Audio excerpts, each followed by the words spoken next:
4টা পর্যন্ত একই সাথে স্ত্রীকে নিয়ে থাকতে পারে, বিবি বানিয়ে, স্ত্রী বানিয়ে। ঘর আলাদা আলাদা হবে, বাড়ি বানা থাকবে, কম বেশি করা চলবে না। কাপড় ধড়ি মহব্বত ভালোবাসা একই রকম সবকে দিতে হবে।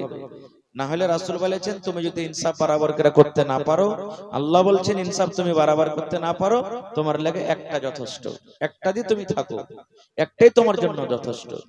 ভাই আমার, তাহলে ইনসাফ কি জিনিস আল্লাহ রাসূল একটা হাদিসে বলেছেন, যার দুটা স্ত্রী, थोड़ा ইকো বাড়াইয়ে ভাইয়া, যার দুটা স্ত্রী, আল্লাহ রাসূল বলেছেন স্ত্রীর মাঝে তোমরা ইনসাফ করো, না হলে একটা স্ত্রীকে ভালোবাসো আর একটাকে যদি না বাসো, কিয়ামতের দিন ওর ঘাড় খানটা, মানজা খানটা কুজা হয়ে যাবে, টেঁড়া হয়ে যাবে, আল্লাহর সামনে যাবেন তো গোটা দুনিয়ার মানুষ দেখবে, দেখো এর দুটা বলি স্ত্রী ছিল, একটাকে ভালোবাসা দিয়েছে, একটাকে দেয়নি, যার কারণে এর কোমরটা, এর মানজা খানটা টেঁড়া হয়ে গেছে। সুবহানাল্লাহ। কিন্তু আজকে বর্তমান যুগে আমরা তো ভাই 100টার মধ্যে হয়তো একটাই লোকই দুটা বিবাহ করছে।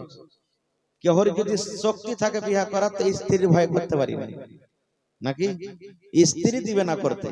আপনি যদি স্ত্রীকে বলেন যে বিবি তোমাকে মাসে এখানকার কাপড় দিচ্ছ না, ডাবল বিবাহ করতে যাচ্ছি, তোমাকে 2 টাকা করে কাপড় দেবো, তোমাকে হয়তো 1 পোয়া করে মিষ্টি এনে দিয়েছি, তোমাকে আধা কিলো করে দেব, মাসে তোমাকে 1 টাকা করে ব্লাউজ দিয়েছি, তোমাকে 2টা করে দেব, তাও মানবে না।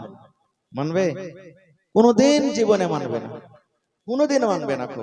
একটা ঘটনাতে এসেছে যে স্বামী স্ত্রী এমন মহব্বত ভালোবাসা, তো স্ত্রীটা মারা গেছে, মরবো অবস্থাতে হয়ে গেছে। ওর স্বামীকে একদিন ডাকতে বলছে যে আমার যা ভুল হয়েছে চলাফেরাতে মাফ করে দাও, কিন্তু একটা কথা আমার স্মরণে রাখিও। বলছে কি? বলছে আব্দুল্লাহর বাপ তুমি আমাকে কতখানি ভালোবাসো। কে বলছে? স্ত্রীটা বলছে। বলছে এটা কেমন কথা তুমি বলছো যে মরার টাইমে তোমাকে আমি জান প্রাণ থেকে বেশি ভালোবাসি। বলছে তাই না? তো হ্যাঁ। বলছে তাহলে একটা কথা স্মরণে রাখবে তুমি আমার। বলছে কি? বলছে যে আমার মরার পর তো তুমি বিয়ে করবে, তোমার জীবনটা আছে। বলছে হ্যাঁ করতে তো হবে, যখন জীবন পড়ে আছে বিয়ে করতে হবে। তো বলছে যে একটা তুমি আমার ওসিয়তের উপর আমল করিও। বলছে কি? বলছে যতদিন আমার কবরের মাটিটা না শুকাইবে ততদিন তুমি ইন্তজার করিও। যখন বিয়ে করবে, করারই দরকার থাকে তোমার, তো কবরের মাটিটা শুকিয়ে যাবে তখন তুমি করিও। তার স্বামী বলছে যে এটা তো কোন বড় কথা, ঠিক আছে, আরে 10 দিন 15 দিন মাসে কবরের মাটি শুকিয়ে যাবে, তারপর আমি বিয়ে করব। বলছে ঠিক আছে।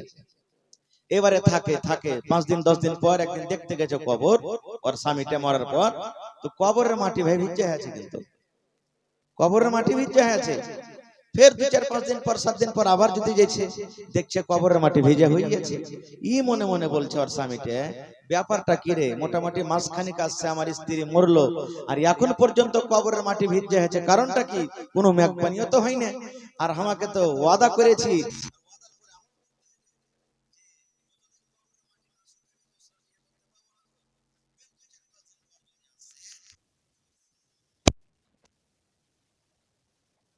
কবরের উপরে। বলছে যে এই কি করছো তুমি? কবরে পানি ঢালছো? আমি বলতে পারবো না। বুবু যখন, বুবু মানে বহিন, দিদি বলছে মারা যায় তো আমাকে ওসিয়ত করে গেছে, দেখ ভাই মরার পর তুই একটা কাজ করিস। কি কাজ? 2 দিন 4 দিন পর পর তুই একদল করে আমার কবরে পানি। বুঝতে পারলেন তো? বুঝতে পারলেন? তার স্বামীটা মাথাতে হাত দিয়ে বলছে ওরে আল্লাহ, এই লেগে তুই ওসিয়ত করে গেছিস, যতদিন কবরের মাটি না শুকাইবে ততদিন বিহারটা করিও না। তো ভাই বলার উদ্দেশ্য হলো যে একটা স্ত্রীকে যতই আপনি সুখ দিবেন, কিন্তু সতীন চাইবে না, চাইবে জীবনে সতীন চাইবে না। আরে মানুষ তো সাধারণ মানুষ, আল্লাহ রসুলের বিবিধের ঘটনা এরকম অনেক আছে। তার মধ্যে একটা ঘটনা বলছি। নবীজি একদিন মায়েশা রাদিয়াল্লাহু তাআলা আনহার বাড়িতে বাড়ি আছেন। নবীজি আলাদা আলাদা বিবির কাছে থাকতেন। এটা একদিন স্ত্রীর কাছে, এটা একদিন স্ত্রীর কাছে, এটা একদিন স্ত্রীর কাছে, এটা একদিন স্ত্রীর কাছে, আলাদা আলাদা বাড়ি বানিয়ে থাকতেন। মায়েশা বলছেন একদিনকার ঘটনা, নবী আমার বাড়িতে আছেন, আমার পালা সেদিন, আমি খাওয়াবো, নবীর খিদমত করব, নবীর দেখাশোনা করব, সারা কিছু আমি করব, আমার বাড়িতে আছে। এবার নবীজির আর একটা স্ত্রী যায়নাব বিনতে জাহাশ রাদিয়াল্লাহু তাআলা আনহা আর একটা গোলামকে দিয়ে নবীর জন্য একটু তরকারি দিয়ে পাঠালেন, যাও নবীকে দিয়ে এসোগা। কার বাড়িতে আছে? মায়েশার বাড়িতে আছে, যাও দিয়ে এসোগা। নবী আমার পাঞ্জরে বসে আছেন, মায়েশা বসে আছেন, আর ওই গোলামটা গোশত হোক বা কোনো ভি তরকারি হোক, নিয়ে এসে নবীকে দিচ্ছেন যে লেন আল্লাহ রাসূল। নবী বলছেন কে দিয়েছে? বলছে আপনার স্ত্রী যায়েনব বিনতে জাহাশ দিয়ে পাঠালছেন। এবার দেখেন সহিহ হাদিস, মা আয়েশা রাদিয়াল্লাহু তাআলা আনহা যখন শুনলেন যে আমার সতীন যায়েনব এত বড় বড় সাহস, আমার পালিতে হু গোশ দিয়ে পাঠাবে বা তরকারি দিয়ে পাঠাবে, এরকম ভাবে দেখেন হাতে লিয়াছে, কেমন করে মাইরা ছাকটা খাবি, সাথে সাথে একবারে খোরা বাটি যা ছিল পড়ে ভেঙে গেল, চুকমার হয়ে গেল, একবারে চুরমার হয়ে গেল। দেখেন কতখানি সতীনের ঝাল। এবারে নবীজি পিয়ালা গালাকে পুড়াইলেন, পুড়িয়ে এক জায়গাতে জড়ো করলেন, কিন্তু জড়ো হবে। এবার নবীজি আয়েশাকে বলছেন, ও বিবি আয়েশা রে, তুমি কি করলে? তোমার এটা যে ভুল হয়ে গেল। তোমার যদি লাওয়ার দরকার না ছিল, গোলামকে তুমি ঘুরিয়ে দিতে, তোমার তরকারির দরকার নাই, কিন্তু তুমি একটা তোমার বোনের পিয়ালা ভেঙে দিলে, তুমি একটা কাটোরাকে ভেঙে দিলে। এই জন্য বিবি রে, তুমি যদি মাংস না খাবে তো না খাও, আমিও যদি না খাই তো না খাবো, কিন্তু বিবি রে, তুমি যে পিয়ালাটাকে ভেঙে দিয়েছো, এই পিয়ালার বদলাতে তোমাকে জরিমানাতে একটা নতুন পিয়ালা লাগবে। এবং নবী ওই গোলামকে বলছেন, গোলাম রে, তোমার মা রেগে গেছে। মানে নবীর বিবিরা সব মুসলমান মুমিনের জন্য হলো মা, আমার হলো মা, আপনার হলো মা, কিয়ামত পর্যন্ত যত মুমিন আসবেন সবারই হলো মা। এই জন্য নবীদের বিবিরাকে উম্মাহাতুল মুমিনিন বলা হয়েছে, এই যে এরা মুমিনদের মা। নবীজি গোলামকে বলছেন, গোলাম খবরদার তোমার মা যায়েনবকে বলিও না এই কথাটা, যে মা আয়েশা পিয়ালাকে ভেঙে দিয়েছি, রাগ করে কাপকে ভেঙে দিয়েছি, রাগ করে বাটিকে ভেঙে দিয়েছে। এই গোলাম, তোমার মা রেগে গেছে, অর্থাৎ তোমার মা আয়েশা রেগে গেছে, রাগের কারণে কাপকে পেয়ালাকে ভেঙে দিয়েছে। এই জন্য খবরদার যায়েনবের সামনে তুমি কথা বলিও না। এবং নবী আয়েশাকে বলছেন, আয়েশা তুমি যে একটা পেয়ালা ভেঙে দিয়েছো, কাপ ভেঙে দিয়েছো, একটা বাটি ভেঙে দিয়েছো, এই বাটির বদলাতে তুমি একটা বাটি দিয়ে দাও। নারে তাকবীর। এটা সহিহ হাদিসের কথা বললাম। আর একটা কি, আল্লাহর তারাজু মানুষের তারাজুতে পার্থক্য আছে। একটা মানুষ দুনিয়াতে যত চাহে যে আমি স্ত্রীকে খুশি রাখবো, কিন্তু খুশি রাখতে, জোরে বলেন, রাখতে না শুকরি করবে। কেমন? একটা রাজা দুটা বিবাহ করেছে, দুটা স্ত্রী বিবাহ করেছে, থাকতে থাকতে থাকতে আল্লাহ রাব্বুল আলামিনের কি কারিশমা, দুটা স্ত্রী একই সাথে দুনিয়া থেকে বিদায় হয়ে গেলেন, ইন্তেকাল হয়ে গেলেন, মারা গেলেন একই দিনে। রাজা মনে মনে বলছে, জীবনে কোনোদিন বেঁচে থাকা কালে আমি বিবিদেরকে নারাজ করিনি। যখন যখন কাপড় দিয়েছি দুজনকে একসাথে দিয়েছি, যখন যখন আমি পানি দিয়েছি দুজনকে একসাথে দিয়েছি, যেমন যেমন খাবার দিয়েছি দুজনকে একসাথে দিয়েছি। আজকে আমার বিবিরা মারা গেছে, আমি কবরে রাখা পর্যন্ত আমি ইনসাফ করব না, ইনসাফ করব না। কেমন ইনসাফ করব? মরার পর দুটা গোসল দেনেওয়ালি মহিলাকে ডাকা হলো, দুজন মহিলাকে ডাকা হলো, তাদেরকে বলা হলো, রাজা বলছেন, রে আল্লাহর বান্দি, আমার বিবিদেরকে একই সাথে তোমরা দুজন গোসল দাও, যেন এরা কিয়ামতের দিন আল্লাহর সামনে কথা বলতে না পারে, আল্লাহ যে ওকে আগে গোসল দিয়েছে আমাকে পরে দিয়েছে, এই কথাটা বলতে না পারে। যারা কি একই সাথে দুজনকে গোসল দাও। এবার গোসল দাও হলো, একই সাথে দুজনের কি বলা হয়, একই সাথে কাফন দাও হলো। এবার বাড়িতে কিন্তু রাজার একটাই দুয়ার, একটা দরজা। এবার যদি একটাকে আগে নিয়ে যায় একটাকে পরে নিয়ে যায় তো না ইনসাফ হয়ে গেল না? রাজা তখন একটা মিস্ত্রিকে ডেকেছে, বলছে, এই বেটা, আমার বাড়িতে একটা দরজা, আর একটা দরজা দিয়ে একটাই লাশ একবারই বের হবে, আর আমি ইনসাফ করবো বিবিদের সাথে যাতে একই সাথে লাশটা বের হয়। তো বলছে, আর একটা নতুন করে দরজা করো। আর একটা নতুন করে দরজা করা হয়ে গেল। এবার দুজন বিবিকে একসাথে উঠানোর পর বাড়ি থেকে নিয়ে যাওয়া হলো। এবার তাকে দাফন কাফন করে দেওয়া হলো। দুদিন তিন দিন পর একজন বিবি স্বপ্নের মাধ্যমে তাকে বলছেন, মহারাজ, আপনি আমার সাথে ইনসাফ করেননি। একজন বিবি স্বপনে বলছেন, মহারাজ আপনি আমার সাথে ইনসাফ করেননি। বলছে কেমন কথা? বলছে মহারাজ এই জন্য ইনসাফ করেননি, আপনি আপনার দুয়ার ছিল বাড়িতে একটা, আপনি নতুন করে আরেকটা দুয়ার করলেন। আপনি যে বিবিকে বেশি ভালোবাসেন নতুন দুয়ার দিয়ে তাকে বের করলেন, আর আপনি আমাকে কম করে ভালোবাসেন এই জন্য পুরাতন দুয়ার দিয়ে আপনি আমাকে বের করলেন। হ্যাঁ, বুঝতে পারছেন তো? এই জন্য রাসূল বলেছেন কিয়ামতের দিন মহিলারা না শুকরিয়া করার কারণে নবী বলেছেন ওরাকে জাহান্নামে আমি দেখেছি বেশিরভাগ। খায়ের ভাই আমার ওদিকে বিষয় নিয়ে আমি যাব না। আল্লাহ তাবারাক ওয়া তাআলা কোরআনে বলছেন ইন্নাল্লাহা আশতারা মিনাল মুমিনিনা আনফুসাহুম ওয়া আমওয়ালাহুম বিআন্না লাহুমুল জান্নাহ। আমরা মুমিন মুসলমান না? জোরে বলেন মুমিন মুসলমান। আল্লাহ তাবারাক ওয়া তাআলা বলেন আমি মুমিনদের জান এবং মালকে খরিদ করে নিয়েছি। মুমিন এবং নিজের জান এবং মালকে বিক্রি করে দিয়েছে কার কাছে? আল্লাহর কাছে। আল্লাহ বলছেন আমার কাছে বিক্রি করে দিয়েছে। কিসের বিনিময়ে? বিআন্না লাহুমুল জান্নাহ, জান্নাতের বিনিময়ে। মুমিন মুসলমানকে আমি জান্নাত দিয়েছি এবং তার বদলাতে ওরা আমাকে কি দিয়েছে? নিজের জান দিয়ে দিয়েছে এবং নিজের মাল দিয়ে দিয়েছে। যেমন কথা, যে মাল আপনার কাছে আছে এই মাল কিন্তু আপনার নয়।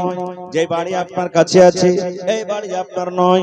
যে চার চাক্কা আপনার কাছে আছে এই চার চাক্কা আপনার নয়। যে জমি আপনার বাড়িতে আছে এই জমি আপনার নয়। যে সোনা আপনার বাড়িতে আছে এই সোনা নয়। এই মুসলমান আমার আপনার বডিতে যেটা রূহ আছে, জান আছে, এই জান আমার নয়। এই যে আমার হাত আছে হাত আমার নয়। এই যে চোখ আছে চোখ আমার নয়। এই যে পা আছে পা নয়। এই গোটা দেহটা আমার আছে এটা আমার নয়। এটা হলো আল্লাহ রাব্বুল আলামিনের জন্য। কার জন্য?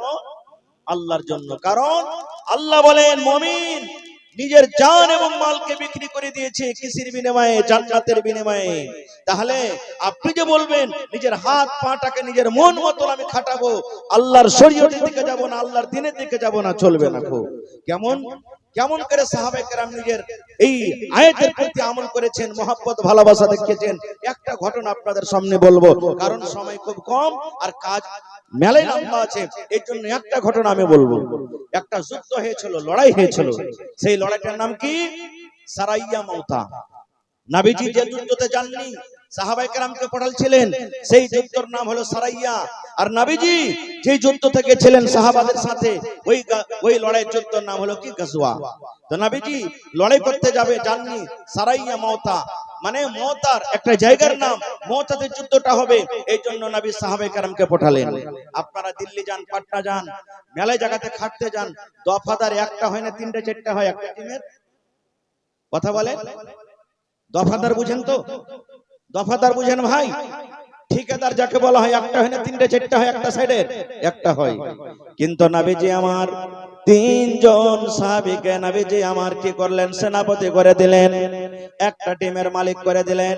কেমন করে মালিক করে দিলেন? নবী আমার বললেন সাহাবীদেরকে, ও সাহাবীর দলেরা রে, প্রথম নম্বর এই টিমের মালিক হবে, সেনাপতি হবে আমার চাচা জাফর বিন আবু তালিব।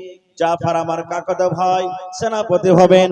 সে যদি লড়াই করতে করতে যুদ্ধ করতে করতে শহীদ হয়ে যায়, 2 নম্বর ইসলামের ঝান্ডা ধরবে, সেনাপতি হবে কে? যায়েদ বিন হারেসা, আমার বানা বেটা যায়েদ বিন হারেসা ইসলামের ঝান্ডা ধরবে।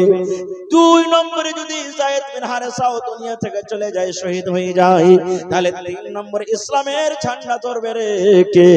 ওরে আল্লাহ, 3 নম্বরে আব্দুল্লাহ বিন রাওয়াহা ইসলামের ঝান্ডা ধরবে। কয়টা সেনাপতি হলো? একটু কথা বলেন ভাই। 3টা সেনাপতি হয়ে গেল। 1 নম্বরে জাফর বিন আবু তালিব, 2 নম্বরে যায়েদ বিন হারেসা, 3 নম্বরে আব্দুল্লাহ বিন রাওয়াহা। এবার নবীজি 3 এর পর চতুর্থ জনের নাম কিন্তু নবীজি নিলেন না। আপনারা মনে মনে হয়তো বলবেন, হাজি 3 জনের নাম নিলেন, কিন্তু সাহাবায়ে কেরাম বুঝে ফেলেছেন। কি বুঝলেন?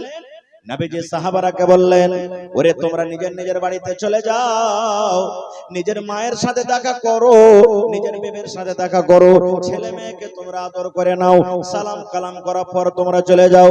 কেন না তোমরা জানো না রে, লড়াইয়ের ময়দান থেকে তোমরা আর জীবনে ঘুরতে পারবে কি পারবে না, যুদ্ধের ময়দান থেকে তোমরা আর ঘুরতে পারবে কি পারবে না। এই জন্য তোমরা নিজের নিজের বাড়িতে তোমরা সালাম কালাম করে নাও। সব সাহাবীর কথা বলবো না, এক মিনিটে একটা সাহাবীর কথা বলবো। কে? জাফর বিন আবি তালিব, যেটা নবীজির কাকাতো ভাই। বাড়ি চলে গেলেন, বাড়ি যাওয়ার পরে এক নম্বর সেনাপতি কিন্তু এবার বিবিকে বলছেন, বিবি রে আমি চললাম জিহাদের ময়দানে, চললাম লড়াইয়ের ময়দানে চললাম রে বিবি, তুমি আমাকে মাফ করে দাও, তুমি আমাকে মাফ করে দাও, আমি তোমার স্বামী, তুমি হলে আমার বিবি, একসাথে আমরা চলাফেরা করলাম, জীবনে হয়তো আমাদের কথার দ্বারাতে ভুল হয়েছে, হয়তো আমি তোমার হক আদায় করতে পারিনি, আল্লাহর দরবারে তুমি আমার পরে কোনো দাবি ধাক্কা রাখিও না, এই জন্য বিবিরি তুমি আমাকে আল্লাহর হস্তে মাফ করে দাও। যেমন কথাটা বলা, ভালোবাসা বিবি হাত খানটাকে এরকম ভাবে ধরে বলছেন, স্বামী গো আমি আল্লাহর দরবারে দোয়া করব, আপনি যেন সহি সালামতি লড়াই জিতে গাজী হয়ে যেন বাড়িতে ঘুরতে পারেন, স্বামী গো আমি আল্লাহর দরবারে আপনার জন্য দোয়া করব।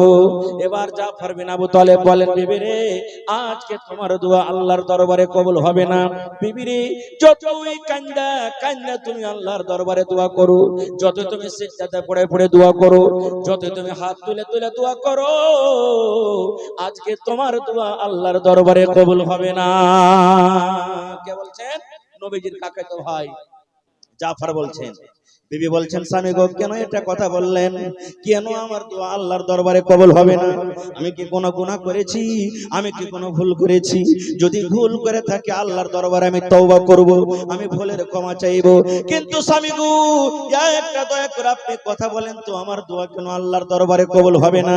এইবারে জাফর বলছেন, বিবিরি এই জন্য তোমার দরবারে আল্লাহর দোয়া কবুল হবে না, এই জন্য হবে না রে বিবি, আমাকে নবীজি প্রথম সেনাপতি করেছেন, আর নবী বলেছেন যদি আমার কাকাতো ভাই প্রথম সেনাপতি হলো রে, যদি দুনিয়া থেকে বিদায় হয়ে যায়, দুই নম্বরে সেনাপতি হবে কি যায়েদ বিন হারেসা, ও যদি শহীদ হয়ে যায়, তিন নম্বর সেনাপতি হবে আব্দুল্লাহ বিন রাওয়াহা। এই বিবি শুনো, আমার পর দুইজন সেনাপতি এখন আছে, তাহলে আমি ভেবে নিয়েছি আমি আজকে আর ঘুরবো না বাড়িতে, লড়াইয়ের ময়দান থেকে যুদ্ধের ময়দান থেকে ঘুরবো না। যদি আমি ঘুরতাম তাহলে নবীজি আমার পরে দুইজন সেনাপতি করতেন না, তাহলে আমার পরে যখন দুইজন সেনাপতি আছেন, ইয়ার মানে আমি জাফর বিন আবু তালিব আমি লড়াইয়ের ময়দান থেকে আজকে আমি ঘুরতে পারবো না। বন্ধুরে আমার লম্বা ঘটনা দেখেন, সাহাবায়ে কেরামের জাজবা কি মান কি মোহাব্বত ভালোবাসা। যুদ্ধের ময়দানে চলে গেলেন, লড়াই শুরু হয়ে গেল, যুদ্ধ শুরু হয়ে গেল, যুদ্ধ ইসলামের ঝান্ডা, ইসলামের প্রথম ঝান্ডাকে নবীজির কাকাতো ভাই নিয়ে আছেন, লড়াই করতে করতে করতে এক দুশমন এমন ভাবে তাকে তলোয়ার মারলো রে, ওরে আল্লাহ দুনিয়া থেকে বিদায় হয়ে গেলেন। ইসলামের ঝান্ডা পড়তে যাবে রে, দুই নম্বর যায়েদ বিন হারেসা ইসলামের ঝান্ডা তুলে নিলেন, লড়াই করতে করতে দুনিয়া থেকে উনিও চলে গেলেন। তিন নম্বরে আব্দুল্লাহ বিন রাওয়াহা এবার লড়াই করতে লাগলেন, লড়াই করতে করতে করতে করতে সেও দুনিয়া থেকে চলে গেলেন। এবার যারা বেঈমান মুশরিক তারা লাত ও বলেন নারা দিতে লাগলো, জয় জয়কার করতে লাগলো, আজকে আমরা জিতে নিয়েছি, আজকে মুসলমানকে আমরা হারিয়ে দিয়েছি। কে ইসলামের ঝান্ডা ধরবে? ইসলামের ঝান্ডা কে ধরবে? কারণ নবীজি তিনজনের নাম বলেছিলেন, তুমি যদি শহীদ হয়ে যায় তুমি ধরবে, তুমি শহীদ হয়ে গেলে তুমি ধরবে। ওরা তিনজন শহীদ হয়ে গেল, ইসলামের ঝান্ডা জমিনে পড়তে যাবে রে, ইসলামের ঝান্ডা কে এখন ধরবে? ওরে আল্লাহ, সাহাবার মধ্যে মায়াসি ছেয়ে গেল। এবার সাহাবীদের মধ্যে একজন সাহাবী ছিল যার নাম হলো খালিদ রাদিয়াল্লাহু তাআলা আনহু, একটা পাহলওয়ান মানুষ, খলিফা মানুষ। নবীজি কিন্তু তার নাম লাইনি ৯ খান, আর একটা হাদিস আছে ১১ খান তলোয়ার তার কিন্তু কোমরে ঝনঝন ঝনঝন ঝন করে ঝুলছে। ১১ খান তলোয়ার, এক এক তলোয়ার মোটামুটি ৮ কেজি ১০ কেজি করে ওজন। ওরে আল্লাহ, ৯ খান কিংবা ১১ খান তলোয়ার তার কোমরে ঝুলছে, ঝনঝন ঝনঝন করে ঝুলছে। ওরে সুবহানাল্লাহ। এবার যখন খালিদ দেখলেন দিন ইসলামের ঝান্ডা মানুষ মাটিতে পড়ে যাবে রে। আজকে মুসলমান হেরে যাবে নাকি? দৌড়াতে দৌড়াতে ওরে সুবহানাল্লাহ, খালেদ রাদিয়াল্লাহু তাআলা আনহু ইসলামের ঝান্ডা তুলে নিলেন। এক হাতে ঝান্ডা নিয়ে নিলেন, এক হাতে কোমর থেকে তলোয়ার নিয়ে নিলেন। এবার লড়াই করতে লাগলেন। আমরা দেখি যেমন কলার গাছ কাটি, ভুট্টার গাছ কাটি, মাপের গাছ কাটি, এরকম ভাবে দুশমনকে কাটে ছবে চলে যায়, কাটে ছবে চলে যায়। মারতে মারতে মারতে তলোয়ার ভোতায়ে ভেঙে গেল। আবার কোমর থেকে খান্ডা তলোয়ার নিয়ে নিলেন, আবার কাটতে লাগলেন, ছাড়তে লাগলেন। কাটতে মারতে মারতে তলোয়ার ভোতায়ে ভেঙে গেল। আবার তলোয়ার নিয়ে নিলেন।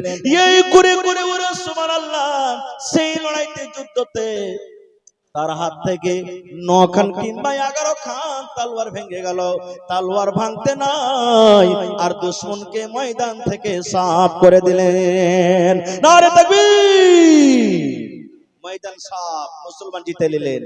বাড়ি এলেন, বাড়ি আসার পর নবীজি শুনলেন আমার বেটা বানা বেটা সাইদ বিন হারেসা শহীদ হয়ে গেছে, আব্দুল্লাহ বিন রাওয়াহা শহীদ হয়ে গেছে, জাফর বিন আবু তালেব শহীদ হয়ে গেছে। এবার নবীজি খালেদকে বলছেন, খালেদ রে তুমি আমার সামনে এসো। নবীর চোখ দিয়ে ঝরঝর ঝরঝর ঝরঝর করে পানি ঝরছে। এবার নবীজি চোখের পানি দেখে খালেদ বলছেন, নবীজি কেন কাঁদছেন? আপনার সাহাবায়ে কেরাম শহীদ হয়েছে এজন্য। নবী আমার বলছেন, সাহাবী রে, ও আমার সাহাবীর দল শুনে নাও, এটা আমার শুধু কান্না, দুঃখের কান্না নয় রে, খুশির কান্না। আপনারা জানি মানুষ যখন খুব খুশি হয়ে যায় হাসতে লাগে, হাসতে হাসতে হাসতে চোখের গোড়া দিয়ে পানি ঝরে কি ঝরে না? নবী আমার বলছেন এটা আমার খুশির কান্না রে। নবী আমার বলছেন, খালেদ তোমার আমি নাম লিনি, আজকে তুমি ময়দান জিতে এসেছো, ময়দানকে তুমি ফাতা করে এসেছো। আই খালেদ, আমি শুনলাম তোমার হাত থেকে আজকে 9 খান কিংবা 11 খান তলোয়ার ভেঙেছে। খালেদ রে, যখন যখন তোমাকে আজ থেকে মানুষেরা ডাকবে, তোমাকে শুধু খালেদ বলে ডাকবে না, তোমাকে খালেদ সাইফুল্লাহ বলে ডাকবে। মানে খালেদ তুমি হলে আল্লাহর তলোয়ার। সুবহানাল্লাহ। দেখেন, জানছিলেন সাহাবী যে আমি যাব, শহীদ হয়ে যাব, তাও বাড়িতে থাকলেন না, চলে গেলেন। কেন? উনি জানছেন যে আমার মাল, আমার জান তো বিক্রি হয়ে গেছে। আর একটা ঘটনা বলি, 2-4 মিনিটে বাস, আপনারা একটু ধৈর্য ধরেন। 2-4 মিনিটে কেমন ঘটনা? একটা লড়াই হয়েছিল, যুদ্ধ, গাজওয়ে উহুদ। গাজওয়ে উহুদের যুদ্ধ। নবীজি লড়াই করতে যাবেন, তা নবীজি একটা হেদায়েত করলেন, কি? যারা বুড়া মানুষ লড়াই করতে যায় না, খুব শর্টে বলছিলাম না ঘটনা। বুড়া মানুষ ঘর লড়াই করতে যায় না, বাচ্চা ছেলে লড়াই করতে যায় না, যার কে বিবিদের ছেলে মেয়ে সন্তান হবে লড়াই করতে যায় না, যার ফল পাক্য হয়েছে লড়াই করতে যায় না। নবী আরো বললেন কি, যার জানোয়ার উটনি ছাগল বকরির গায়ের বাচ্চা হবু হয়েছে লড়াই করতে যায় না। এরকম ভাবে নবীজি কিছু নিষেধ করলেন যে নতুন বিয়ে করেছো লড়াই করতে যায় না। কেন? তুমি লড়াই করতে যাবে, নতুন বউ তোমার বাড়িতে থাকবে, তোমার মন খানা আগা পাছা করবে, আল্লাহ আমি ঘুরে যেতে পারবো কি পারবো না। তোমার স্ত্রীর বাচ্চা হবে, তোমার মন আগা পিছা করবে। কেন? আল্লাহ আমার স্ত্রী ছেলে হবে, আমি যদি বাড়ি ঘুরে যেতে না পারি, তাহলে আমার ছেলেটার কিংবা মেয়ের মুখ দেখতে পাবো না। এই জন্য নবীজি নিষেধ করে দিলেন। শর্ট কথা, সব সাহাবী চলে গেলেন।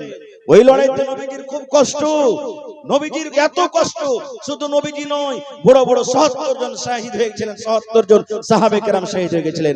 ওই লড়াইতে নবীজির চাচা হযরত হামজা রাদিয়াল্লাহু তাআলা আনহু শহীদ হয়েছেন। ওই লড়াইতে, ওই যুদ্ধতে একজন মহিলার ৪ জন আত্মীয় শহীদ হয়েছেন। কয়জন? ৪ জন। বেটা, ভাই, স্বামী, বাপ, ৪ জন শহীদ হয়েছেন। আমি সবার কথা বলবো না ভাই, আল্লাহ হায়াত রাখে ইনশাআল্লাহ কোনদিন। এবার নবীজি একজনকে বললেন, ও আমার সাহাবী, মদিনাতে এলান করো, যাও, যারা আমি বাড়িতে থাকতে বলেছিলাম ওরাও যেন জিহাদের মাঠে চলে আসে, লড়াইয়ের ময়দানে চলে আসে। এবার একজন সাহাবী মদিনার গলিতে এলান করে দিলেন। কি এলান করেছেন? ও আল্লাহর নবীর সাহাবীরা রে, কে তোমরা বাড়িতে আছো, কে তোমরা বাড়িতে আছো, একটু তোমরা কান করে শুনে নাও। নবীজির আমার ডাক হয়েছে, নবীজির এলান হয়েছে, তোমরা তাড়াতাড়ি করে তলোয়ার নিয়ে নাও, তাড়াতাড়ি করে তোমরা তীর নাও, আর তাড়াতাড়ি করে তোমাদের যেটা পোশাক আছে লড়াই যুদ্ধতে যাওয়ার জন্য, তোমরা তাড়াতাড়ি করে তোমরা যুদ্ধের ময়দানে চলে যাও। নারে তাকবীর! সব সাহাবীর কথা বলবো না। একজন সাহাবী যার নাম হলো হযরত হানজালা রাদিয়াল্লাহু তাআলা আনহু, নতুন বিয়ে করে প্রথম রাত বিবির কাছে কাটছেন, প্রথম রাত। আর যারা যারা বিয়ে শাদী করেছেন জানছেন প্রথম রাতটা কত আরামের রাত হয়। 10 ঘন্টার রাত যারা বিয়ে শাদী প্রথম রাত কাটে মনে করে আল্লাহ যে আজ যদি 10 ঘন্টার জায়গাতে 20 ঘন্টার রাতটা করতে তো আল্লাহ কত ভালো হইতো। মনে হয় আজ ভোরই না হয়, কত মজার রাত হয়, কত খুশির রাত হয়। সেই রাতে এক অপর স্বামী স্ত্রী দেখাশোনা হয়, কথাবার্তা কত কি হয়, সুবহানাল্লাহ। হযরত হানজালা রাদিয়াল্লাহু তাআলা আনহু নতুন বউকে নিয়ে বাড়িতে আরাম করছেন, তার কানে কথা লাগলো নবীর ডাক হয়েছে, আজকে যুদ্ধের ময়দানে যেতে হবে। বিছানা থেকে উঠে গেলেন, ধড়ফড় করে বিছানা থেকে উঠে গেলেন, কোনাতে তলোয়ার রাখা ছিল, তলোয়ার খান নিয়ে নিলেন। ভালোবাসা বিবি বলছেন, আল্লাহ কি আমি ভুল করলাম আল্লাহ জি, আমার স্বামীর হাতে আমি তলোয়ার দেখছি, আমাকে মনে হয় মারবে নাকি। এবার দেখতে দেখতে দেখছেন, ওরে আল্লাহ, যুদ্ধতে যাওয়ার জন্য হানজালা রাদিয়াল্লাহু তাআলা একটা সেরা পিন্দে নিলেন। সেরা মানে ওরে আল্লাহ একটা লোহার একটা পীড়ন, দুশমনেরা যদি তলোয়ার মারে তেল মারে হেফাজত হবে। এবার সেরা পিন্দে নিলেন, হাতে তলোয়ার নিয়ে নিলেন, এবার ঘর থেকে বের হবে। এবার বিবিকে বলছেন, বিবি রে, নবীর ডাক হয়েছে রে বিবি, আমি চলে গেলাম জিহাদের ময়দানে, যুদ্ধের ময়দানে চলে গেলাম।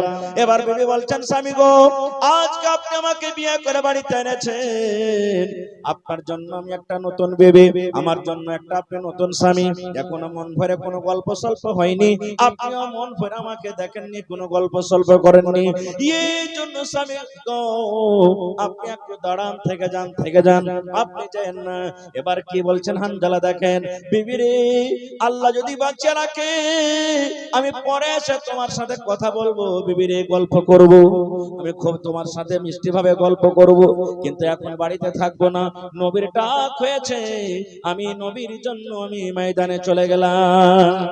এবার ভালোবাসা বিবি কি বলছেন, স্বামী গো, তাহলে একটা কথা আর শুনেন, আপনি যে আমার কাছে রাতটা কাটালেন, আপনি যে কিছু সময় আমার কাছে থাকলেন, আমার স্বামী স্ত্রী যে আমাদের মিলামিশা হয়েছে, আপনার শরীরটা নাপাক হয়েছে, আপনি যে নাপাক হালাতে ময়দানে চলে যাচ্ছেন, এটা কিন্তু ঠিক নয়।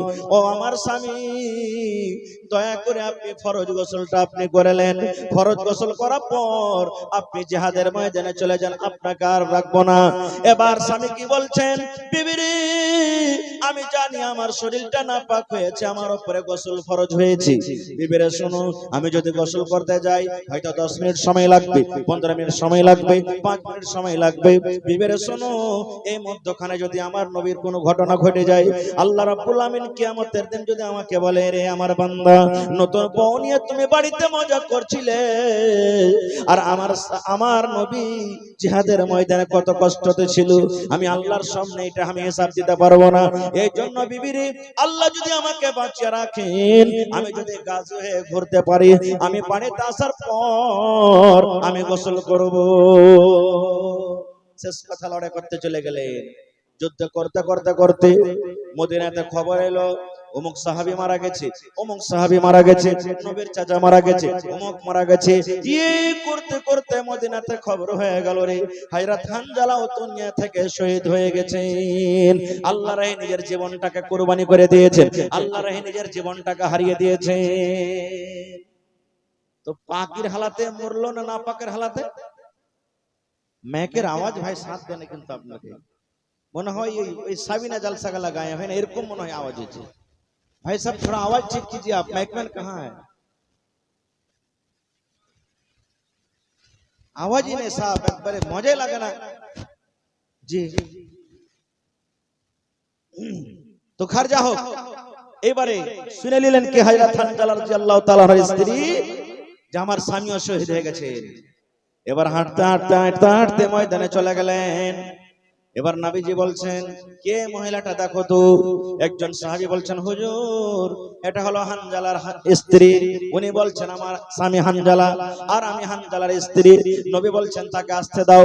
এবার বলছেন, ইয়া রাসূলুল্লাহ, সব সাহাবীকে আপনি গোসল দেন না গো নবীজি, কারণ আল্লাহ রাব্বুল আমিনের আদেশ, যারা লড়াই করতে করতে দ্বীনের জন্য, কোরআনের জন্য নিজের গলাকে জবাই করে দিয়েছেন, এদের জন্য গোসল নাই। এরা বিনা গোসলে এরা দফন হবে, এদের এদের জন্য আলাদা কোনো কাপড় নাই, এদের জন্য জানাজা নাই। যে জায়গাতে তারা মারা যাবে, শহীদ হবে, ওই জায়গাতে তারা দফন করবে। এরা আল্লাহ রাব্বুল আমিনের এত খাস বান্দা।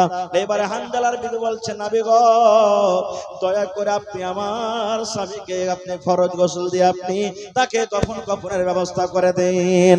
সারা ঘটনা বলে দিলেন। নবী আমার সাহাবীকে বলছেন, দেখো হানজালা কই? আরে হানজালার লাশ কই? হানজালার লাশটা সামনে নিয়ে এসো। এবার সাহাবে কেরাম সামনে চলে গেলেন, কিছু খুঁজতে খুঁজতে খুঁজতে হাজির হয়ে গেলেন। আল্লাহ নবী গো, সামনে দিকে আমরা হানজালাকে খোঁজাখুঁজি করলাম, কিন্তু হানজালার লাশ পাওয়া গেল না। আবার যারা ডান দিকে চলে গেলেন, তারাও খুঁজে খুঁজে এলেন, বলছেন, ইয়া রাসূলুল্লাহ, হানজালার লাশকে আমরা খুঁজলাম কিন্তু খুঁজে পেলাম না। আবার যারা বাম দিকে চলে গেলেন, তারাও খোঁজাখুঁজি করার পরে এলেন, বলছেন, ইয়া রাসূলুল্লাহ, হানজালার লাশকে আমরা খুঁজে পেলাম না। এই করে করে মুসলমান গোটা জিহাদের ময়দান, উহুদের ময়দান ছান্ন-ভিন্ন করে খোঁজা হলো, কিন্তু হানজালার লাশ কিন্তু খুঁজে পাওয়া যায় না। নবীজি আমার চিন্তায় চিন্তিত হয়ে গেলেন। আরে হানজালার লাশটা কই? কোথায় গেল হানজালার লাশ? দুশমনরা কি তার লাশটা নিয়ে চলে গেল বেহুরমতি করার জন্য? দুশমনরা কি তারা লাশটাকে গায়েব করে দিল নাকি? এই করতে করতে করতে ওরে আল্লাহ, দেখছে নবী আমার একটা পাহাড়ের উপরে, পাথরের উপরে হানজালার লাশটাকে শুইয়ে দেওয়া হয়েছে। নবী আমার দেখছেন কি? ওরে আল্লাহ, পাহাড়ের উপরে, এবং ওই পাহাড়ের উপরে একটা পাথর ছিল, ওই পাথরের উপরে হানজালার লাশটাকে শুইয়ে দেওয়া হয়েছে, এবং তার শরীর দিয়ে top top top top top top করে পানি ঝরে ঝরে পড়ছে। নবী আমার বলছেন সাহাবীরা, গায়ে দেখো, তোমরা লাশ খুঁজে পাও না, এই দেখো পাথরের উপরে হানজালার লাশ। সাহাবায়ে কেরাম দেখছেন, আরে আল্লাহ, তার শরীর দিয়ে ঝরঝর ঝরঝর করে পানি ঝরছে। সাহাবায়ে কেরাম বলছেন, নবী গো, একটা জিনিস বুঝতে পারলাম না গো নবীজি। বলছে কি? বলছে, নবী গো, ওখানে কোন লোকজনকে দেখতে পাওয়া যায় না গো নবীজি, কোন মানুষকে দেখতে পাওয়া যায় না যে কে গোসল দেয়, কে পানি ঢালে, কে গোসল দেয়, কোন লোকজন নজর আসে না, শুধু আমরা হানজালাকে দেখতে পাই। কিন্তু নবী গো, আমরা কে মনে হয় হানজালাকে কেহ গোসল দেওয়ালে নাকি? তার শরীর দেখানো ঝরঝর ঝরঝর করে পানি পড়ে। মানুষ যখন গোসল করে কিংবা মানুষকে যখন গোসল দেয়, তার শরীর দিয়ে যেমন টপ টপ টপ টপ করে পানি ঝরে পড়ে, এই মতো পানি কিন্তু হযরত হানজালার গা দিয়ে পড়ে। কারণটা কি? নবী আমার বলছেন, সাহাবীরা রে, এটা মানুষে গোসল দেয়নি, এটা মানুষে গোসল দেয়নি রে। ও আমার সাহাবীরা শোনো, আল্লাহ রাব্বুল আমিন হানজালার পরে এত রাজি হয়েছে, আল্লাহ তাআলা আমলে এত খুশি হয়েছেন, নতুন বউকে বাড়িতে রেখে এসেছেন, নতুন স্ত্রীকে বাড়িতে রেখে এসেছেন, নতুন স্ত্রীকে বাড়িতে রেখে ফরজ গোসল হয়েছিল, এক মিনিট সে ইন্তজার করেনি, বাড়িতে দেরি করেনি, জিহাদের ময়দানে হাজির হয়ে গেছে। আল্লাহ রাব্বুল আমিন তার আমলকে এত পছন্দ করেছেন, আল্লাহ ফেরেশতাকে ডাকতে বললেন, ফেরেশতারে, তোমরা তাড়াতাড়ি করে চলে যাও উহুদের ময়দানে, এবং আমার খাস বান্দা হযরত হানজালাকে তোমরা ফরজ গোসল দিয়ে দাও। আয় আমার সাহাবীর দল, তোমরা শুনে নাও, আল্লাহ রাব্বুল আমিনের আদেশে ফেরেশতারা আয়েশা আমার হানজালাকে ফরজ গোসল দিয়ে দিলেন। নারে তাকবীর, সুবহানাল্লাহ। ভাই আমার, দেখেন সাহাবায়ে কেরাম কিভাবে নিজের জান মালটাকে আল্লাহ তাবারক ওয়া তাআলার রাহে খরচ করে দিয়েছেন, কিভাবে তারা খরচ করে দিয়েছেন। ভাই আমার, সময় খুব কম, এটা আপনাকে জানের কথা বললাম। এবার মালেরও কয়েকটা হাদিসের কথা আছে। মালেরও কুরবানি সাহাবায়ে কেরাম কিভাবে করেছেন জানেন? একটা হাদিসের কথা শুনেন। আল্লাহ রাসূল সাল্লাল্লাহু আলাইহি ওয়াসাল্লাম একদিন বললেন, ও আমার সাহাবীর দলরা, তোমরা দান করো। আজকে যেমন আপনারা এসেছেন যে দান করব মাদ্রাসার জন্য, এই নিয়তে আপনারা এসেছেন কিছু ওয়াজ শুনবো। নবী আমার বললেন, সাহাবীরে, তোমরা দান করো। সাহাবায়ে কেরাম নিজের নিজের বাড়িতে চলে গেলেন, কে ছাগল এনে দিয়ে দিলেন, কে খাজুর এনে দিয়ে দিলেন, কে চাও এনে দিয়ে দিলেন, কে কিশমিশ এনে দিয়ে দিলেন, কে ভেড়া এনে দিয়ে দিলেন, কে উট এনে দিয়ে দিলেন, কে সোনা এনে দিয়ে দিলেন, কে চাঁদি এনে দিয়ে দিলেন, যে যা পারলেন দিয়ে দিলেন। কিন্তু একজন সাহাবী হযরত ওমর ফারুক রাদিয়াল্লাহু তাআলা আনহু মনে মনে বলছেন, আবু বকরকে দান করে জিততে পারিনি কোনোদিন, আজ আবু বকরকে দান করে জিতবো। আবু বকর সবথেকে বড় সাহাবী, মানে সম্মানে আল্লাহ নবীদের পর তার মর্যাদা সম্মান দিয়েছেন। বাড়িতে গেলেন, মালকে দুভাগ করলেন। কে? হযরত ওমর ফারুক। দুভাগ করে এক ভাগ বাড়িতে রাখলেন, আর এক ভাগ আল্লাহ রাসূলের সামনে হাজির করলেন। মনে আশা কি? আবু বকরকে দান করে জিতবো। এবার সবারই দান দেখে হযরত আবু বকর বাড়ি গেলেন, বিবিকে বলছেন, বাড়িতে যাওয়ার পর, ও ভালোবাসা বিবি, নবী বলেছেন দান করতে হবে, কিছু আছে বিবি বাড়িতে? ভালোবাসা বিবি বলছেন, স্বামী গো, ওরকম কিছু দেওয়ার মতন নাই। একসা যে আমরা বেতরা আদায় করি, 1.5 কিলো কিংবা 3 কিলো চাল কিংবা গহম, বলছে নবী, এ বলছে স্বামী গো, আল্লাহর নবীর দরবারে দেওয়ার মতো কিছু নাই, একসা যাও কিংবা যাও এর আটা আছে। কে বলছেন? হযরত আবু বকর রাদিয়াল্লাহু তাআলা আনহুর বিবি। এবার হযরত আবু বকর বলছেন, আল্লাহ, একসা আমি কেমন করে নিয়ে যাব, বড় লজ্জার কথা। এবার একটা চাদরকে গায়ে দিয়ে নিলেন, সুন্দর করে মালকোটাকে বুকে চেপে নিলেন, হাঁটতে হাঁটতে এসে ঢেরিতে ঢেলে দিলেন, যেন কেউ জানতে না পারে। দান যখন শেষ হয়ে গেল, নবীজি এবার জিজ্ঞাসা করতে লাগলেন, আব্দুর রহমান তুমি কি দিয়েছো? 1000 কিলো খাজুর দিয়েছো নবী গো। কত? 1000 কিলো খাজুর দিয়েছি। এবার নবীজি ওসমানকে বলছেন, ওসমান তুমি কি দিয়েছো? বলছেন, নবীজি উট দিয়েছি, আমি ঘোড়া দিয়েছি, নবীজি আমি সোনার টাকা দিয়েছি, এবং আমি সোনার চাঁদের টাকা দিয়েছি, সোনারও টাকা দিয়েছি। দিনার ও দিরহাম, দিনার বলা হয় সোনার টাকাকে, দিরহাম বলা হয় চাঁদের টাকাকে, চাঁদি এবং সোনার টাকা আমি দিয়েছি। নবীজি ওমরকে বলছেন, ওমর তুমি কি দিয়েছো? বলছেন, নবীজি মালকে 2 ভাগ করেছি, 1 ভাগ ছেলে মেয়ের জন্য বাড়িতে রেখেছি, 1 ভাগ আপনার দরবারে হাজির করে দিয়েছি। এইবারে নবীজি শেষের বেলা আবু বকরকে বলছেন, আবু বকর তুমি কি দিয়েছো? হযরত আবু বকর বলছেন, নবীজি কি দিয়েছি আর কি বাড়িতে রেখেছি এটা জিজ্ঞাসা করেন, শুধু কি দিয়েছি এটা জিজ্ঞাসা না করে।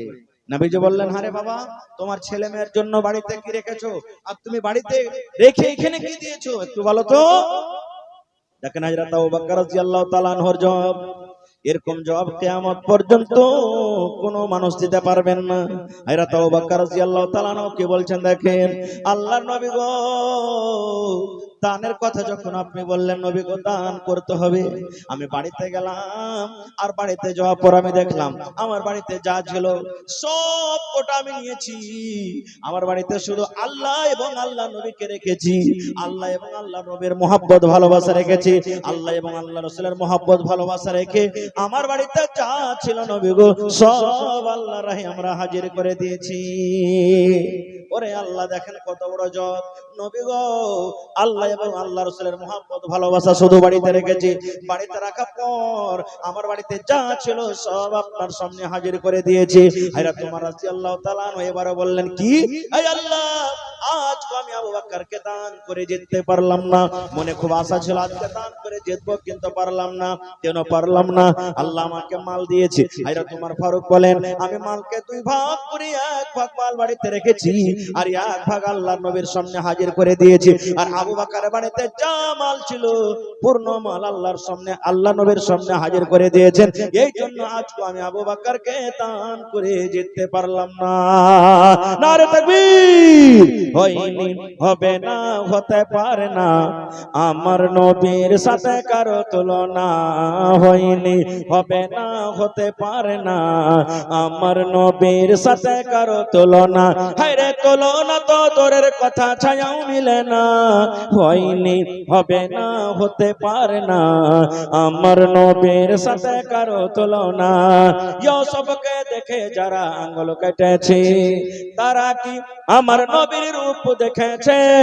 ইউসুফকে দেখে যারা আঙ্গুল কেটেছে, তারা কি আমার নবীর রূপ দেখেছে?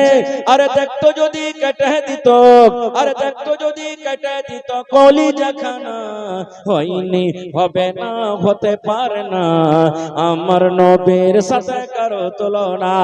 নারে তাকবীর! হযরত ইউসুফকে দেখে কোরআনে আল্লাহ জিকির করেছেন, ওই মহিলারা লোক কেটে দিয়েছিল তার রূপ থেকে। আপনারা জানছেন? সুবহানাল্লাহ। ভাই মুসলমান, এ আল্লাহ বান্দা বান্দিরা, আজকে আপনাদেরকে একটু পরীক্ষা করব। আল্লাহ জান এবং মালকে খরিদ করে নিয়েছেন, আর তার বদলাতে আল্লাহ জান্নাত আমাদেরকে দান করেছেন। দেখি জান্নাতের আশাতে, জান্নাত আমাদের ঠিকানা হবে, আমাদের বাপকে জান্নাত থেকে বের করা দেওয়া হয়েছে। দেখি কোন একটা লোক আছেন আজকে জালসাতে 1 কাঠা জমিন দিতে পারবেন মাদ্রাসার জন্য? হিন্দুস্তানের মধ্যে সব থেকে বড় মাদ্রাসা, হিন্দুস্তানের মধ্যে নাম করা একটা মাদ্রাসা, শুধু হিন্দুস্তান নয়, দেশ বিদেশে নাম করা মাদ্রাসা জামিয়া সালফিয়া বানারস, ওর হলে একটা শাক বারাজ এত বড় মাদ্রাসা, এটা বারাত শাহ, এখানে পড়ে লেখে ছেলেরা ওখানে যাবে পড়িতে, সেই মাদ্রাসার আজকে জালসা। ভাই দেখি কোন আমার ভাই, কোন আমার মা, কোন আমার দাদি, কোন আমার নানি আছেন, একটা লোক 50,000 টাকা দান করবেন, একটা লোক 25,000 টাকা দিবেন, 10,000 করে 10টা কলম দিবেন, 5,000 করে 10টা কলম দিবেন, তারপরে 1,000 2,000 করে কম করে 100টা কলম দিবেন। এবং মায়েরা খালারাকে বলবো নিজের হাতের পায়ের কানের করে আল্লাহ মেলায় জালসাতে, কোন জালসার আপনাকে নাম বলবো, বেশিরভাগ জালসাতে মহিলারা কানের বালি খুলে খুলে দিয়ে দিলেন, 8 আনা ওজনের 10 আনা ওজনের, কত মহিলা গলাতে পান দিয়ে দিলেন 4 আনা ওজনের, কত মহিলারা আগা জামানাতে ওই গোল গোল যে সোনার তাবিজ পড়তো, তাবিজ খুলে খুলে দিয়ে দিয়েছেন, কত মহিলা নাকের দিয়ে দিয়েছেন, কত মহিলা আল্লাহুস সামাদ পার ফাইল দিয়ে দিয়েছেন, কেউ আংটি খুলে দিয়ে দিয়েছেন, কত জায়গাতে ছাগল পাওয়া গেছে, গরুও পাওয়া গেছে। দেখি আজকে 1 কাঠা জমিন যদি মাদ্রাসার আশেপাশে থাকলে লাগিয়ে দিবেন, না আছে মাঠে ময়দানে কোন জায়গাতে আছে, বিক্রি করে যা টাকা হবে মাদ্রাসাতে লাগিয়ে দিবেন। এরকম কোন আল্লাহর বান্দা আছেন দুনিয়া থেকে চলে যাবেন, দুনিয়া শেষ হয়ে যাবে আমার আপনার জন্য, কিন্তু এই মাদ্রাসার জন্য যেটা দিয়ে যাবেন কিয়ামতের দিন সাদকায়ে জারিয়া হিসেবে আল্লাহ আপনাকে দিবেন, আর পাবেন মরার পরই আপনার এই রেজাল্ট কবরে যেতে থাকবে। আসেন তো দেখি, 1 টাকা দিবেন তো 1 টাকা আপনার কাছ থেকে নিব, 5 টাকা দিবেন তো 5 টাকা আপনার কাছ থেকে নিব। তবে দেখি আল্লাহর কেমন বান্দা আছেন, আল্লাহর প্রতি মহব্বত ভালোবাসা দেখি, নবীর প্রতি মহব্বত ভালোবাসা দেখি, কোরআনের প্রতি মহব্বত ভালোবাসা দেখি, এই মাদ্রাসার প্রতি মহব্বত ভালোবাসা দেখি। 50,000 টাকা একটা লোক দিতে পারবেন, 20,000 টাকা একটা লোক দিতে পারবেন, 10,000 করে 10টা লোক দিতে পারবেন, 5,000 করে সুবহানাল্লাহ দেখি 10টা লোক দিতে পারবেন, আর হাজার করে কম করে 50টা কলম দিবেন, 2,000 করে কম করে 25টা কলম দিবেন। তো বিসমিল্লাহ করেন তো।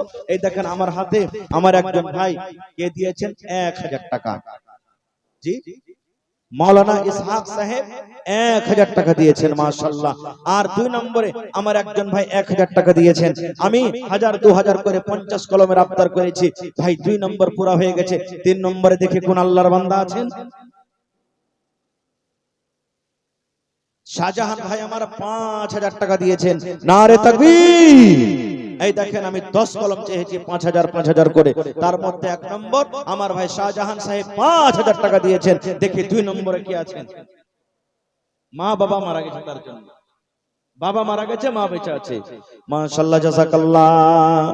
রব্বানা যালামনা আনফুসানা ওয়া ইল্লাম তাগফির লানা ওয়া তারহামনা লানাকুনান্না মিনাল খাসিরিন। জি মহিলা প্যান্ডেলে যারা গেছেন আপনারা ভালোভাবে ধৈর্য ধরে আপনারা কালেকশন করেন। আর মায়েরা খালারাকে বলবো, কোন আমার মা খালা কম করে 10 টাকাও দিয়ে যাবেন। আমি জানছি এলাকার ভাইয়েরা মায়েরা সব দানি, আর ওয়াজ শুনতে নসিহত শুনতে ভালো লাগে, কারণ কয়েক জায়গাতে আমার আশা হয়ে গেল।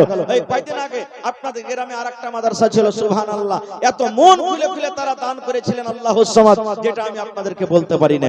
আজকে দেখি সেই রাস্তা আজকে আপনাদেরকে দেখাইতে হবে, আজকে সেই জিনিসটা আজকে আপনাকে কায়েম করতে হবে। তো মায়েরা খালারাকে বলবো, আপনাদের পেন্ডালে চাদর ঘুরছে, আল্লাহর রাস্তায় গহনা থেকে নিয়ে, টাকা থেকে নিয়ে, ছাগল থেকে নিয়ে, গরু থেকে নিয়ে আপনারা মন খুলে খুলে আপনারা চান্দা করবেন। আর ছাগল বকরি গালা যারা দিবেন এখন বলে দেন, শুধু সকালবেলাতে দিয়ে দিবেন। মাশাআল্লাহ জাযাকাল্লাহ হায়াকাল্লাহ বারাকাল্লাহ। আল্লাহ একজন আমার ভাই 500 টাকা দান করেছেন। আল্লাহ জি আমার ভাই শাহজাহান সাহেব, আল্লাহ আব্বা মারা গেছে, দুনিয়াতে আব্বা নাই, মাটির ঘরে শুয়ে আছে, 5,000 টাকা জমা করে দিয়েছেন। 5 লক্ষ টাকা মনে করে তুমি কবুল করে নাও, আব্বার কবরে জান্নাতের বিছানা দিয়ে দাও। আল্লাহ আব্বার কবরকে তুমি নূর দিয়ে মুনাওয়ার করে দাও। আল্লাহ মা বেঁচে আছে, মাকে ভালো রাখো। আমার কয়েকজন ভাই হাজার করে দান করে গেল, আল্লাহ তারকে দানকে তুমি কবুল করে নাও, মনের আশাকে আল্লাহ পুরো করো, রোজি রোজগারি আল্লাহ বরকত দাও, কামাই ধামাইতে আল্লাহ বরকত দাও। মাশাআল্লাহ জাযাকাল্লাহ। আরো একজন ভাই আমার 100 টাকা, এ ভাই আব্বার জন্য দিলেন, কম করে 1,000 টাকা দেন ভাই আল্লাহর রাস্তায়। যত আমার নওজওয়ান আছেন ভাই, নিজের জানের কুরবানি করতে তো আমরা পারবো না, কম করে মালের কুরবানি তো করেন। সাহাবায়ে কেরাম জান মাল দুটারই কুরবানি করেছেন, আমরা তো জানের পারবো না, পায়রাও পারবো না, তবে মালের কুরবানি ভাই কম করে দেন। যত আমার নওজওয়ান আছে, যদি হাজারের হিসাবে 500 টাকার হিসাবে যদি স্টেজে দিয়ে যান, ইনশাআল্লাহ যে উদ্দেশ্যে জালসা লাগা হয়েছে ইনশাআল্লাহ কামিয়াব হয়ে যাবে। মাশাআল্লাহ। আমার একজন ভাই মার জন্য নাকি, মা মারা গেছে, 1,000 টাকা, নানাজি আর 500 পারবেন না আপনি দিতে, আল্লাহর রাস্তায় দেন। এখন না আছে পরে দিয়ে দিবেন, লিখে দেন, আর যদি থাকে তো দিয়ে দেন নগদ। আল্লাহ আপনার হায়াত দারাজ করবেন, মুসিবত দূর করবেন আল্লাহ। আল্লাহ কোরআনে বলছেন লা ইন শাকারতুম লাযিদান্নাকুম, হে আমার বান্দা আমার রাহে তুই দান কর, আমি আল্লাহ তোর শুকরিয়া আদায় কর আমার, আর আমি আল্লাহ তোকে আরো বেশি করে দেব। মা আব্বা মারা গেছে, মাশাআল্লাহ জাযাকাল্লাহ, আল্লাহ আমার বুড়া মানুষ নানা জান 1000 টাকা জমা করে গেলেন আল্লাহ জি। মা বাপ দাদা দাদি নানা নানি শ্বশুর শাশুড়ি মনে হয় সব চলে গেছে। আমার একজন ভাই আল্লাহ 1000 টাকা দিয়ে দিলেন, আল্লাহ 500 টাকা দিয়েছিল, আবদার জানালাম 1000 দিয়ে দিলেন। মানুষ যদি মানুষের কথা শুনি, বান্দা হয়ে যদি বান্দার কথা শুনি, আল্লাহ তুমি রহমান তুমি রহিম তুমি সাত্তার গফফার, আল্লাহ তার কথা তুমি শুনে নিও। আহা, ইঞ্জিনিয়ার মোহাম্মদ শাহনওয়াজ আসামউদ্দিন জিয়াগাছি থেকে 5000 টাকা, মাশাআল্লাহ মাশাআল্লাহ, জাযাকাল্লাহু খাইরান জাযা ওয়া আহসানাল জাযা। আল্লাহ আমার ইঞ্জিনিয়ার ভাই জিয়াগাছি থেকে 5000 টাকা জমা করে দিলেন, 5 লক্ষ টাকা মনে করে তুমি কবুল করে নাও। আরো একজন ভাই আমার 500 টাকা জমা করে দিলেন, মাশাআল্লাহ। দিগ্গিটোলা থেকে হাজী সাহেব কাঠিয়ার মেহমান মানুষ 3000 দিয়েছেন, যদি হাজী সাহেব আর 2000 দিলে 5000 টাকার টার্গেটটা পুরো হয়ে যেত। আছে না, চলে গেছে না? আছেন ইনশাআল্লাহ, 3000 দিয়েছেন, মেহমান মানুষ, চাপ দিব না। যদি পারেন 2 কলম হয়ে গেছে 5000 করে, 3 নম্বর ইনশাআল্লাহ হয়ে যাবেন আমার হাজী সাহেব। আল্লাহ তাআলা তাকে তৌফিক দিয়েছেন, সুবহানাল্লাহ। কি নাম, কি নাম ভাই? আহা, রোকাইয়া খাতুন, দেখেন আল্লাহ তোমার বান্দির তামাশা। নারে তাকবীর। তোর বান্দারে আজ হাত তুলেছে তোর দরবারে, তোর বান্দারে আজ হাত তুলেছে তোর দরবারে, তোর রহমতের ভিখায় আমায় দে রে মাওলা দে। কি নাম ভাই? মোহাম্মদ জালাল, হাজী জালাল হার বড় আব্বার নাম ছিল জি, সুবহানাল্লাহ। তাহলে এটা হার চাচাই হয়ে গেল। চাচাজি আর 500 টাকা দিবেন না? দিয়ে দিবে। আরে আল্লাহ আমার চাচা জালাল নামে নাম মিলে গেল, 1000 টাকা জমা করে দিলেন। আল্লাহ 1 লক্ষ টাকা মনে করে তুমি কবুল করে নাও। কি নাম নানাজি? মতিউর রহমান নানা আমার 1000 টাকা দান, এই দান কবুল করো তুমি সুবহান। হাজী সাহেব আল্লাহ কাঠিয়ার জেলা বাড়ি 5000 লাগে, ওরে সুবহানাল্লাহ। দেখেন আমার হাজী সাহেব আল্লাহ 5000 জমা করে দিয়েছেন। নারে তাকবীর। নবী আমার বলেছেন হজ্জে মাবরুর, হজ করতে যায় যার হজ আল্লাহর দরবারে কবুল হয়ে যায়। নবী আমার বলেছেন যেদিন মায়ের পেট থেকে জন্ম নিয়েছে রে গুনাহ খাতা ছিল না, ওরকম ভাবে হাজিরা মক্কা থেকে ঘুরে আসি। হাজী সাহেব আল্লাহ কতটা রেখে নিলেন? আল্লাহ 5000 টাকা দিয়ে দিলেন। আল্লাহ 5 লক্ষ টাকা মনে করে কবুল করে নাও। মনের আশাকে আল্লাহ পুরো করো, রোজ রোজ করে আল্লাহ বরকত দাও। মা বাপ যারা কবরে চলে গেছেন আল্লাহ তাকে কবরে জান্নাতের বিছানা দিয়ে দাও। কি নাম না আপনি দিলেন? কি আপনার নাম? আব্দুল খালেক রানা আমার 1000 টাকা দিয়ে দিলেন মা বাবার জন্য। আর শাশুড়ি শ্বশুরের ভাগ পাননি নাকি? ওয়ার ঘলে গেলেন 500 টাকা কমসে কম দেন, ওরে সুবহানাল্লাহ। আল্লাহ শাশুড়ি মা বাবার জন্য 1000 টাকা, আরো একজন ভাই আমার 1000 টাকা, মাশাআল্লাহ। আরো আল্লাহ রোকায়া খাতুন বহিন আমার 2000 টাকা দান, এই দান কবুল করো তুমি সুবহান। আরো এক ছোট ভাই 700 টাকা দিল, মাশাআল্লাহ। কি নামে ভাই? ইয়াত আলী। ওরে আল্লাহ কত সুন্দর নাম। আহা, মা দিলে আব্বার জন্য, আব্বা মারা গেছে। আহারে, আর আপনি কি দিলেন যে ভাই? না, এটা আপনার হইবে না, এটা মায়ের হইলো। আহারে আল্লাহ, মা দিলে স্বামীর জন্য। হায়রে স্বামী দুনিয়াতে নেই, কবরে চলে গেছেন। একজন 200, একজন 1000। আল্লাহ মা কবরে, মা বেঁচে আছে। আল্লাহ আব্বা জান কবরে চলে গেছে। হায়রে ভালোবাসা মা, মা আল্লাহ আব্বার জন্য 1000 টাকা দিয়ে গেল। আল্লাহ তার কবরে তুমি জান্নাতের বিছানা দিয়ে দাও। আরো একটা ছোট ছেলে 500 টাকা দিয়ে গেল। আরো একজন আল্লাহ 100 টাকা, আরো একজন আল্লাহ 200 টাকা, মাশাআল্লাহ। ইউসুফ ভাই মা বাবার জন্য 100 টাকা। কুয়া থেকে বেঁচে গেছে নাকি? ইউসুফ নানা কুয়া থেকে বেঁচে গেছে কি? সুবহানাল্লাহ। কোনটা নাই চলে গেছে? ওরে আল্লাহ 1000 টাকা দিয়ে দিলে। এ ভাই, কি আপনার নাম? সরফরাজ আলম ভাই আমার আইসেন সালাম করেলি 2000 টাকা দান, 5000 পড়তে